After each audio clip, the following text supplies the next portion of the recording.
Halo guys, selamat datang kembali di channel Tos Serba Kurnia. Ya, gimana kabar teman-teman semua hari ini? Semoga semakin laris ya dagangannya. Semoga kita juga diberi kesehatan dan juga diberikan keberkahan dalam kita berusaha. Amin.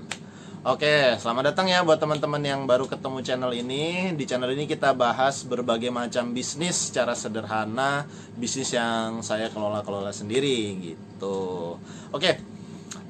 Di video kali ini kita mau bahas tentang nih ya, kapan sih saatnya kita memiliki karyawan.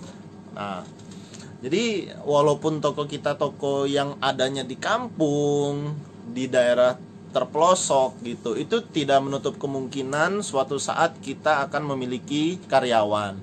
Nah, kira-kira seperti apa indikatornya, kapan sih saatnya kita harus punya karyawan? Nah, berikut akan saya bahas apa-apa aja indikatornya supaya kita bisa memberanikan diri untuk memiliki karyawan.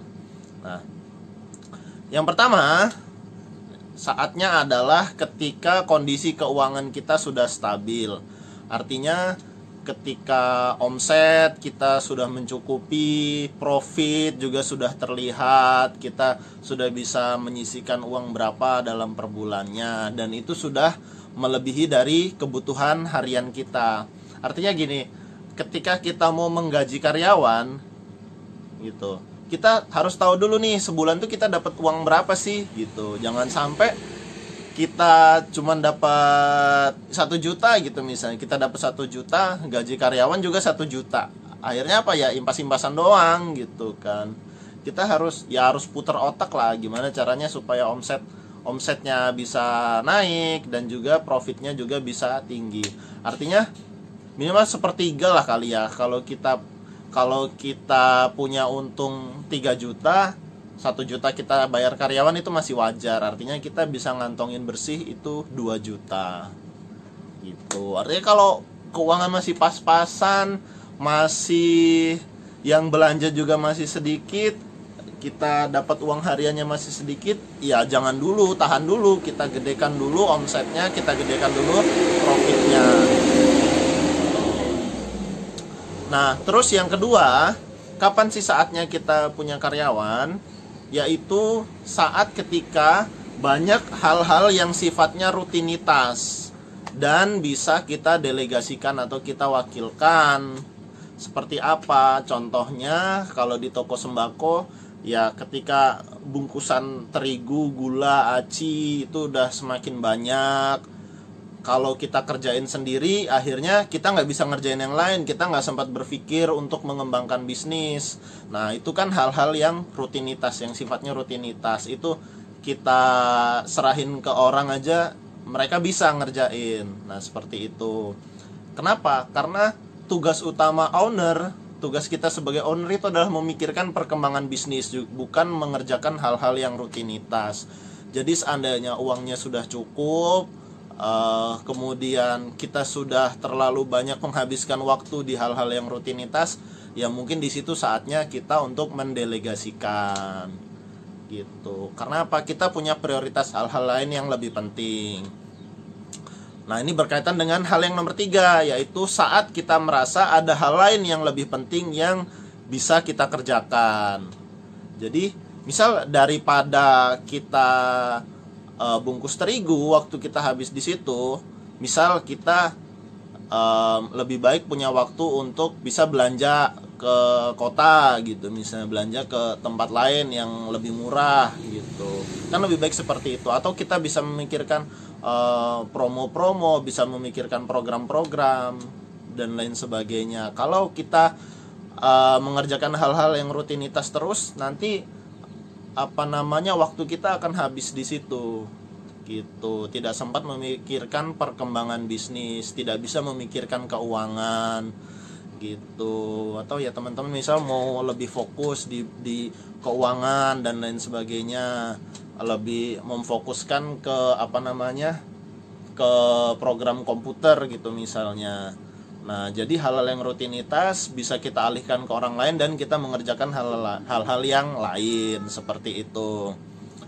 Nah, terus yang keempat, Nah, ini berhubungan dengan mindset, yaitu ketika kita sudah siap berbagi rezeki dan ketika sudah ada budgetnya untuk dibagikan.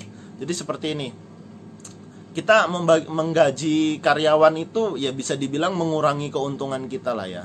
Kita bisa menghasilkan 4 juta, 3 juta dalam satu bulan. Kita harus bagi dengan karyawan. Satu karyawan 1 juta aja misalnya. Kita punya 3 berarti udah 3 juta yang kita bagikan. Tapi kalau kita berpikirannya terbuka, kita berpikirnya lebar gitu ya, dengan kita memberikan gaji 1 juta ke mereka, kita bisa lebih mengembangkan. Akhirnya apa? Yang tadinya kita cuma dapat keuntungan 4 juta setelah punya karyawan, ternyata bisa sampai 10 juta loh gitu. Nah, karena apa ya?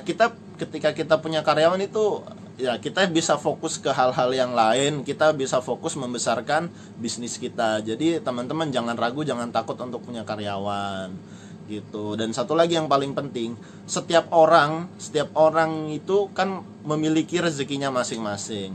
Nah, jadi apabila ketika mereka kerja melalui kita, nah melalui kita itulah turunnya rezeki mereka gitu. Jadi ada istilahnya doa mereka, ya Allah, banyakkanlah rezeki saya gitu ya. Itu kan mengucurnya lewat kita juga. Insya Allah usaha kita pun semakin berkah, semakin berkembang gitu. Kita menjadi jalan rezeki untuk orang lain. Siapa tahu berkembangnya bisnis kita nih karena doa-doa dari para karyawan kita yang mengharap supaya rezekinya terus ada, rezekinya bisa bertambah, terhindar dari PHK. Ya itulah doa-doa mereka, itulah yang akhirnya menyelamatkan bisnis kita. Jadi jangan ragu untuk teman-teman ketika ingin berbagi rezeki dengan orang lain melalui mempekerjakan mereka bersama kita gitu. Tapi ya tetap semua itu ada ilmunya, jadi jangan juga kita asal-asal aja rekrut karyawan, ternyata kita belum terlalu perlu. Jadi ya teman-teman perlu pertimbangkan secara matang lah ya gitu. Kira-kira saya ngerekrut karyawan ini karena memang benar-benar sudah butuh, sudah kewalahan, atau hanya sekedar teman-teman malas gitu. Malas akhirnya udah lebih enak nyuruh-nyuruh daripada ngerjain sendiri. Nah, akhirnya apa? Ternyata omsetnya belum stabil, belum kuat, habis aja untuk ini bayar karyawan. Jadi balik lagi, semua yang bisa menilai adalah diri Anda sendiri. Perkembangan bisnis Anda itu Anda yang bisa menentukan sendiri. Kira-kira saat ini sudah butuh atau belum. Jangan lupa subscribe, like, dan komen di bawah apabila teman-teman memiliki pertanyaan atau ingin sharing seputar video yang sudah kita bahas. Thank you sudah menyaksikan. Dadah.